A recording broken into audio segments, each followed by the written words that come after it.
بسم الله الرحمن الرحيم.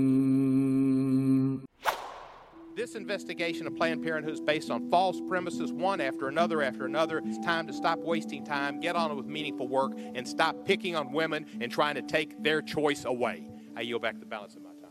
The time of the gentleman has expired. We welcome our distinguished witnesses today. Do you and each of you swear that the testimony that you are about to give shall be the truth, the whole truth, and nothing but the truth, so help you God? And I'll now begin by introducing today's witnesses. The first witness is Dr. Anthony Levatino. Dr. Levatino is a board-certified obstetrician gynecologist. Over the course of his career, Dr. Levatino has practiced obstetrics and gynecology in both private and university settings, including as an associate professor of OBGYN at the Albany Medical College. And Dr. Levatino, we'll begin with you. Welcome. Thank you, Chairman and members of the committee. I only have 5 minutes, so I'm going to get right to it. Second trimester D&E abortions performed between roughly 14 and 24 weeks of gestation. Your patient today is 17 years old. She's 22 weeks pregnant. Her baby is the length of your hand plus a couple of inches. And she's been feeling her baby kick for the last several weeks, but she's asleep on an operating room table. You walk into that operating room scrubbed and gowned, and after removing laminaria, you introduce a suction catheter into the uterus. This is a 14 French suction catheter. If she were 12 weeks pregnant or less, basically the width of your hand or smaller, you could basically do the entire procedure with this.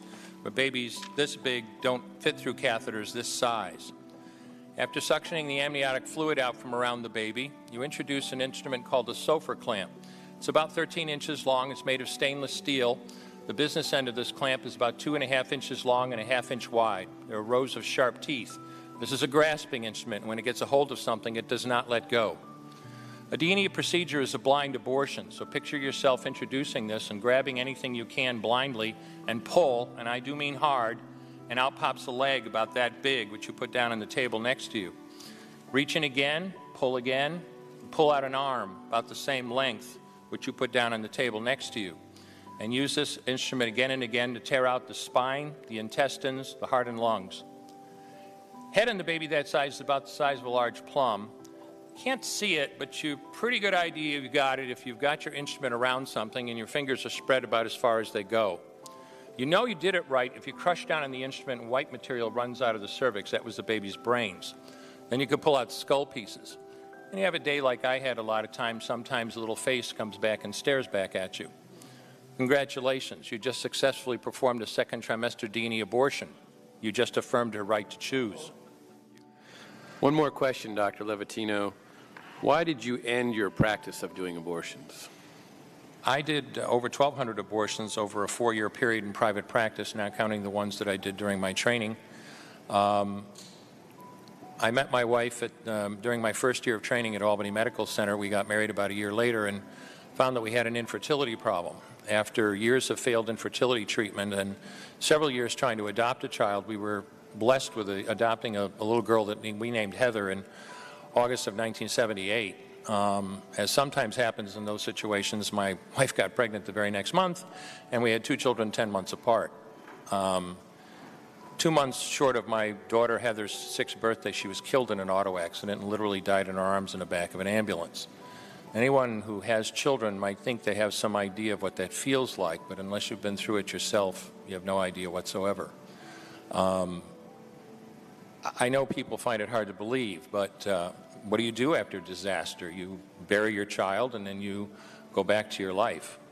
And I don't remember exactly how long it was after my daughter died that I showed up at Albany Medical Center OR number 9 to perform my first second trimester D&E abortion. I wasn't thinking of it as anything special. This was routine to me. But I reached in, literally pulled out an arm or leg and got sick.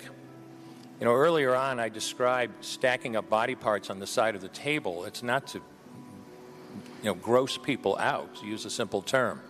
When you do an abortion, you need to keep inventory. You have to make sure you get 2 arms and 2 legs and all the pieces. If you don't, your patient's going to come back infected, bleeding, or dead. So I soldiered on and finished that abortion. And I know it sounds, as I said, hard for people to believe, but I'm telling you straight up my experience. You know, after over 1,200 abortions, first and second trimester up to 24 weeks and all the rest of it, and being very dedicated to it, for the first time in my life, I really looked. I really looked at that pile of body parts on the side of the table. And I didn't see her wonderful right to choose, and I didn't see all the money I just made. All I could see was somebody's son or daughter. And I stopped doing late-term abortions after that, and several months later stopped doing all abortions. Thank you.